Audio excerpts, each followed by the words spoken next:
There is a road in Mumbai that does not appear on any map. The locals know it. They avoid it. But tourists, newlyweds, late-night drivers, arrogant young men, they find it anyway.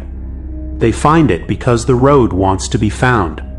Because something on that road is always hungry.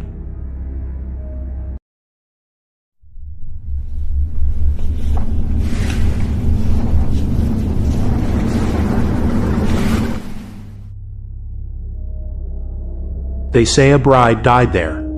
They say she never reached her husband. They say her wedding night became her funeral night, and her funeral night became an eternity of waiting. But they are wrong. She did not die on that road. She was taken there, and whatever took her left something behind, something that wears her face, something that remembers, something that still walks in red silk, asking for help from anyone foolish enough to stop. My name is Dr. William Parrish. I am 37 years old. I am not married. I never will be. This is my confession. This is what I found in the fog. And this is what followed me home. Family, gather close. Light a candle if you have one. Lock your doors. And whatever you do, do not look at your rear-view mirror until dawn. This is the bride of Mad Island. January 17th, 2016. I remember the date because it was supposed to be the happiest week of my life. 6 days until my wedding. 6 days until I placed a ring on Priya's finger and promised to love her until death. I was 27. I was a resident physician. I was arrogant enough to believe that death was something I fought against, not something that could touch me. My mother knew better. In our culture, when a groom's hand is tied with a ceremonial cloth, a rumal, he is not meant to leave home after sunset. The old women say the veil between worlds grows thin for a man about to be wed. They say the spirits gather. They watch. They wait. They choose. I thought it was superstition. I was wrong. The call came at 11:47 p.m. A patient's family member, voice wet with panic. Come quickly. Injection needed. Can't wait until morning. I was already reaching for my bag when my mother appeared in the doorway. She did not speak at first. She simply looked at me, at the red rumal tied around my right wrist, and her face lost all color. William, she said. Please, Ma, it's just an injection. I'll be back in an hour. Your hand is tied. The wedding is days away. Do not go out tonight. I kissed her forehead.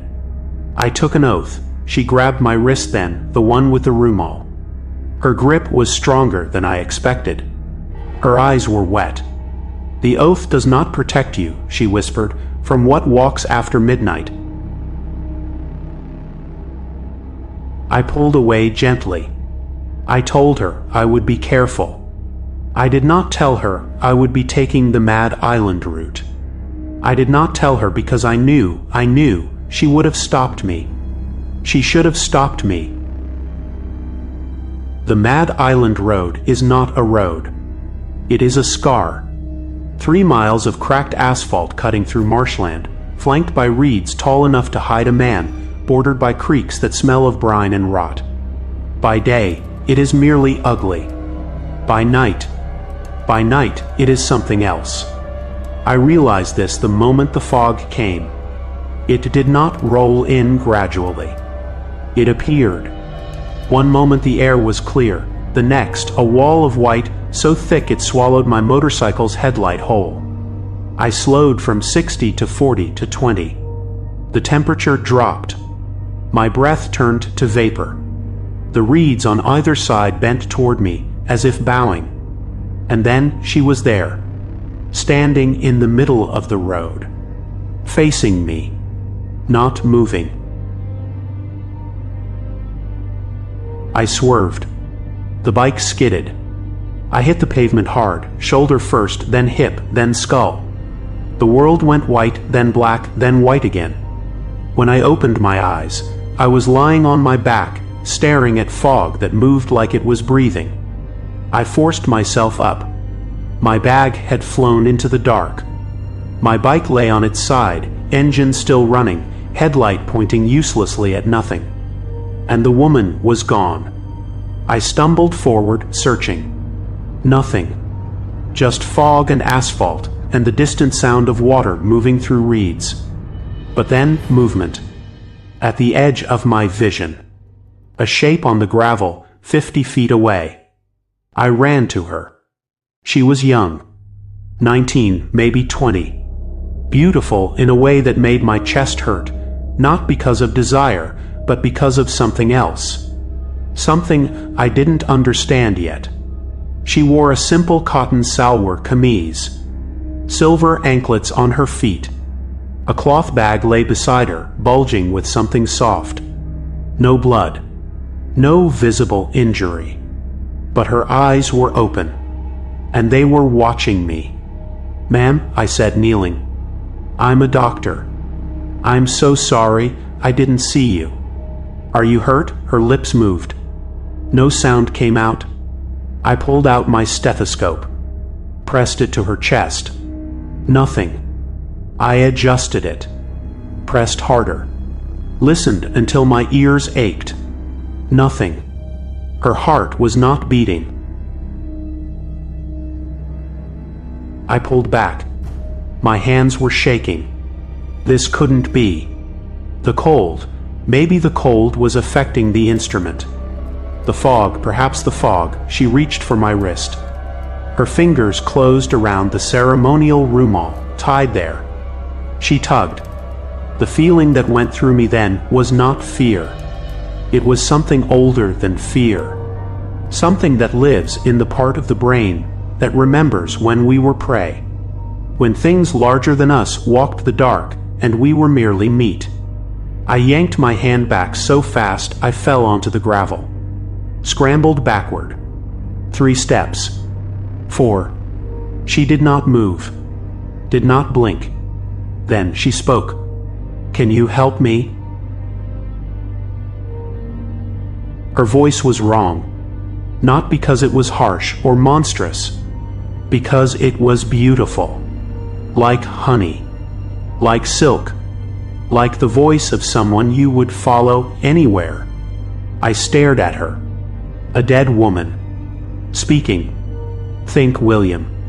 Think. Maybe she was in shock. Maybe her heartbeat was too faint. Maybe I was panicking over nothing. "Okay," I heard myself say. "Okay.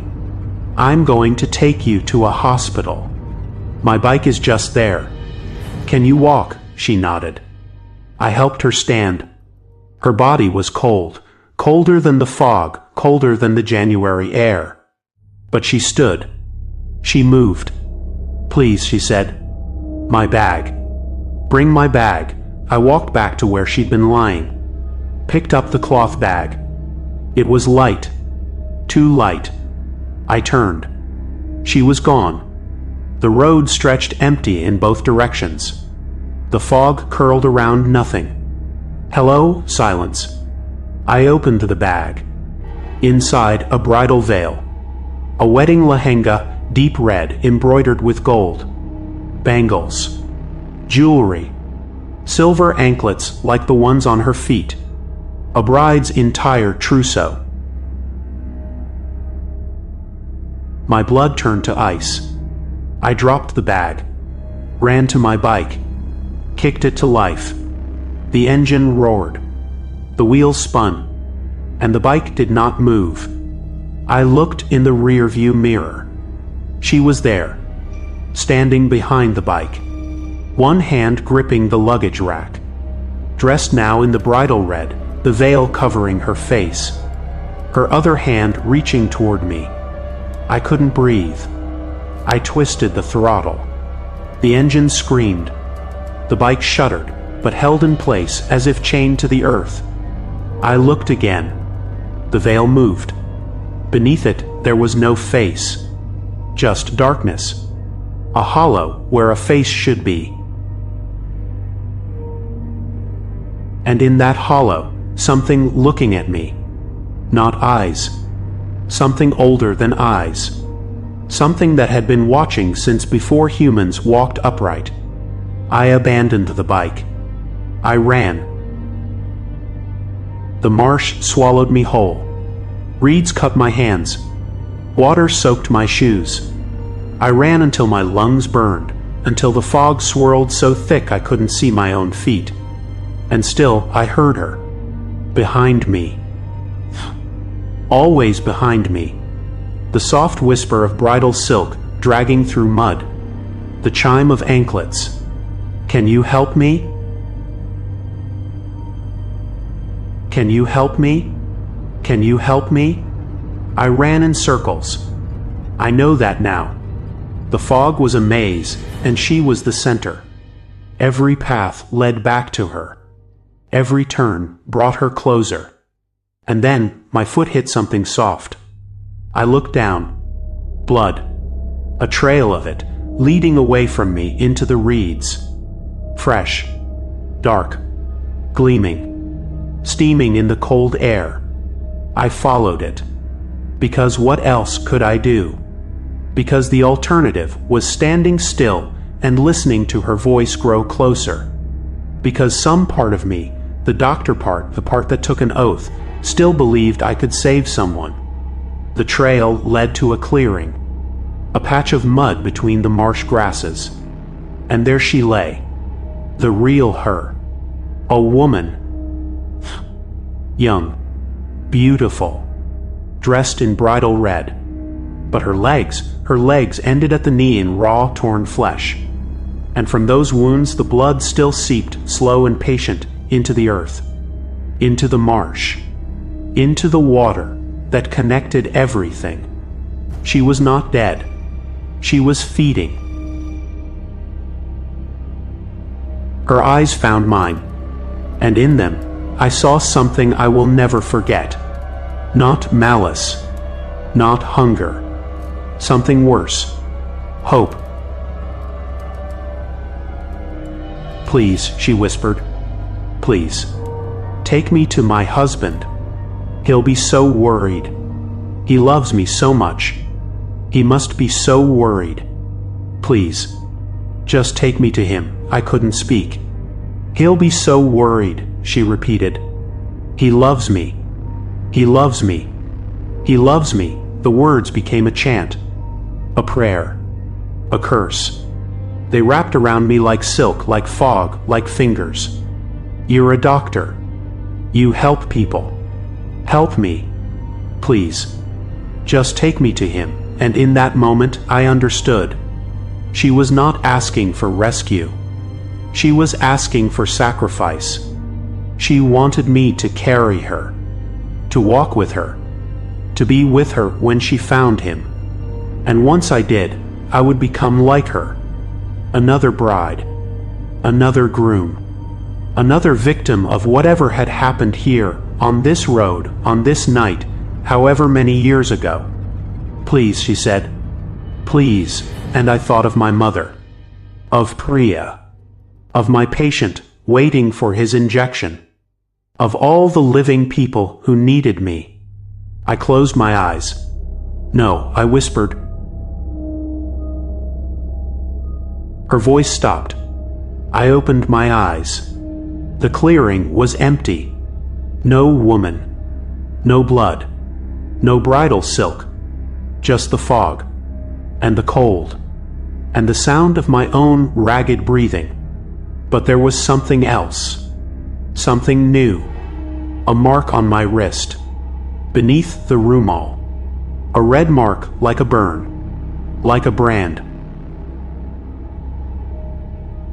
I didn't look at it.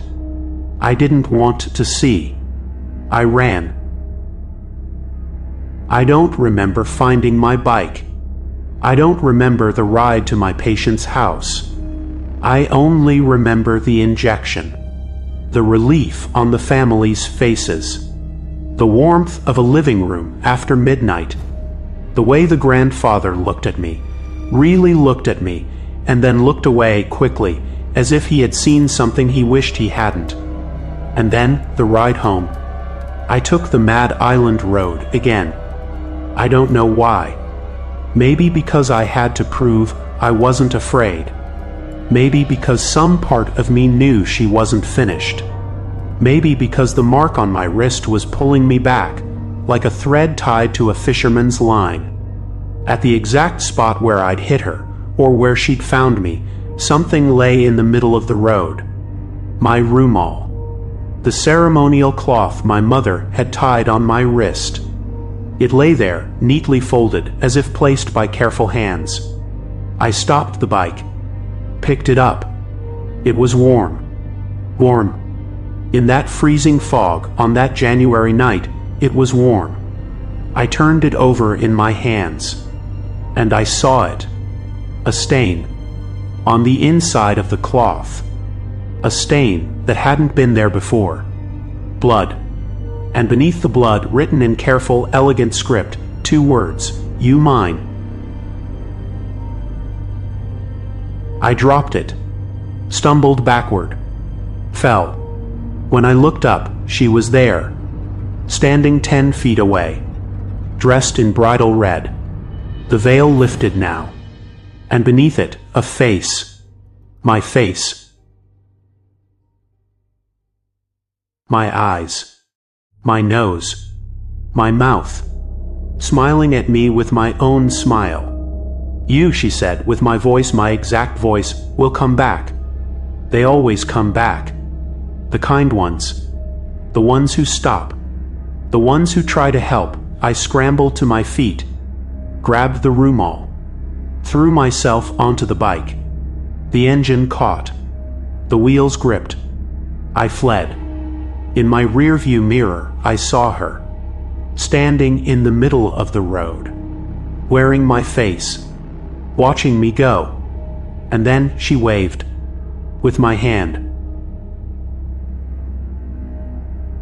That was 10 years ago. I did not get married. I could not. Every time I looked at Priya, I saw that face. Every time she touched me, I felt those fingers, cold, dead fingers, closing around my wrist. I moved away from Mumbai, changed my name, changed my life, but the mark remains, beneath my sleeve. A red mark like a burn, like a brand. It never fades. It never heals. It never stops hurting. And sometimes, on foggy nights, on January nights, on nights when the veil between worlds grows thin, I feel her watching me. I look in the mirror, and for just a moment, my reflection smiles at me, with her smile. Family, The Bride of Mad Island is not a ghost story. It is a warning. She does not want revenge. She does not want justice. She wants what she lost on the night she died. She wants her wedding. She wants her husband. She wants to walk down an aisle that does not exist, toward a groom who is already dead. And if you help her, if your kindness outweighs your fear, she will take you with her. Not as a guest, not as a savior, as the groom.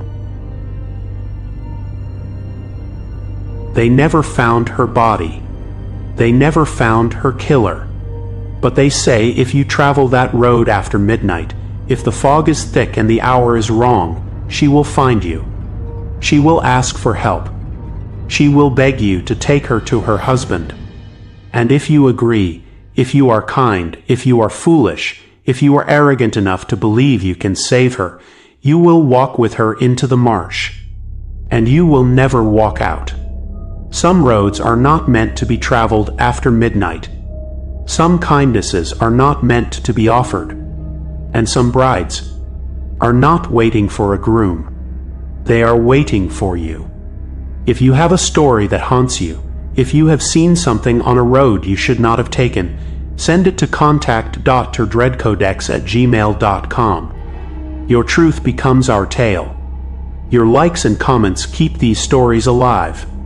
And if you drive tonight, if the fog rolls in, if you see a woman in red standing in the middle of the road, do not stop.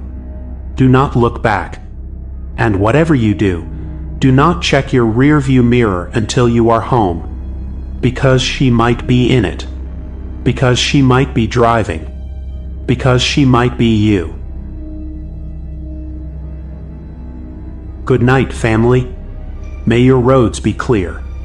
May your kindness be wise. And may you never, ever stop for a bride alone in the fog.